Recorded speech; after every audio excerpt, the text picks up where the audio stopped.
Welcome to the first 2024 Dream Tournament of the year. What a way to kick this off. We're fighting for the D medals. Dream, or DREAM, gives you a medal for each letter of the name of their tournament. So we are on D right now. This is going to be my 7th month of Jiu Jitsu competition and a little more than a year doing judo tournaments. I find that juggling both makes it very hard to focus on just one so that I can get better at one, but I will be a hybrid fighter. My current weight is at 114 pounds. I'm competing in the up to 120 pound division with Sophie Cervantes and Natalia Zavala. I have competed twice against Natalia Zavala. I must admit, I came in overconfident. My coach warned me about this, and I didn't listen. My coach warned me about being overconfident.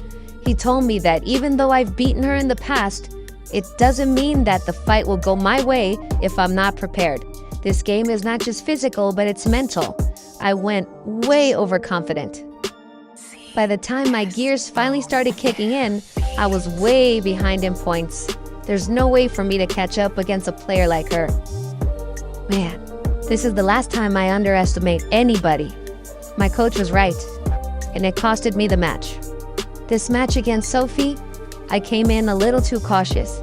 My coach even told me, just go in and do what I do. And I didn't do that.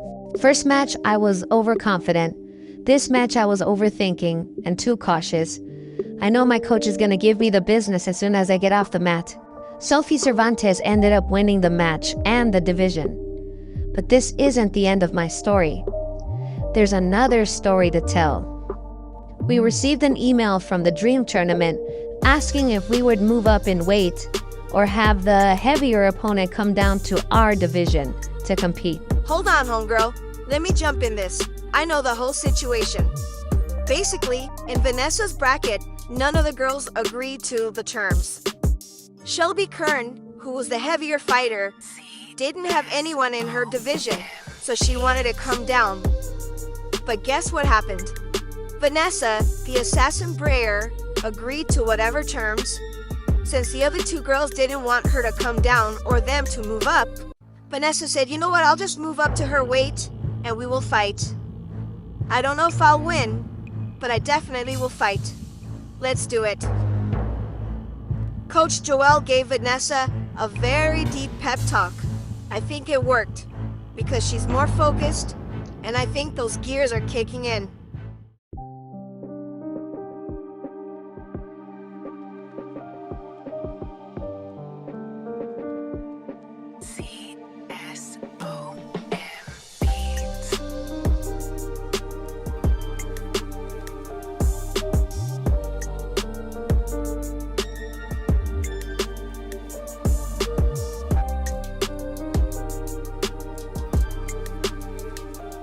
This is VANESSA's leg pick.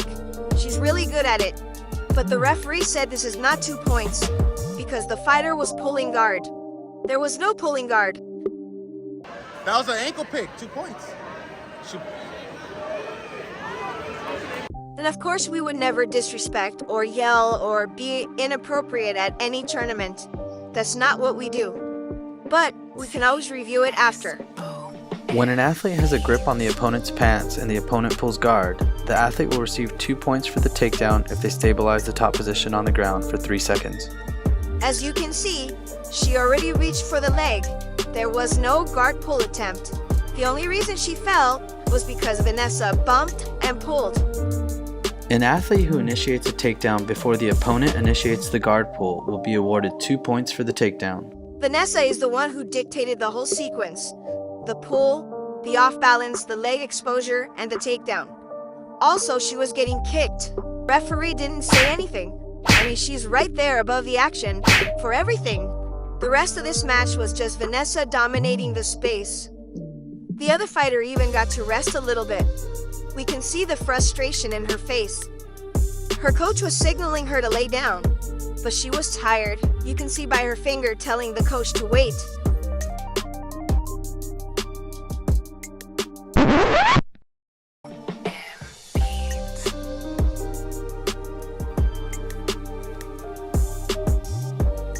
and she still has one more round with Vanessa. Let's go. After the match, the referee came up to us and explained why she didn't give the 2 points. That was very thoughtful. Being a referee is very difficult. It's a hard job.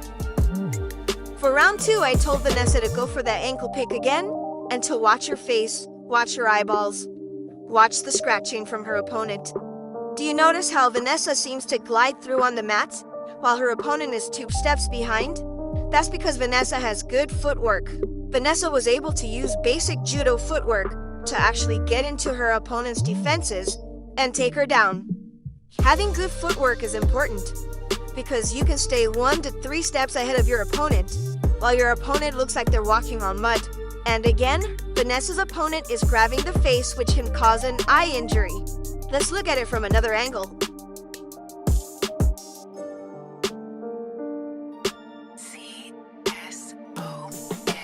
Okay, let's just keep moving forward. Maybe the referee didn't see that.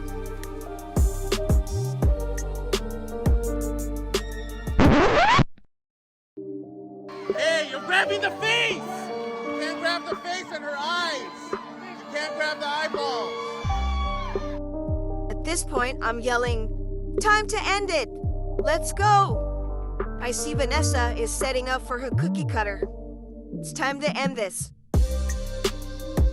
For the sake of safety and just for the sake of the match, it's time to put an end to this, Vanessa. Let's go. Slowly but surely, methodically, Vanessa applies her cookie cutter choke. It's very effective. That's Coach Joel's choke. Thank you so much, Shelby, for the great match. We learned a lot.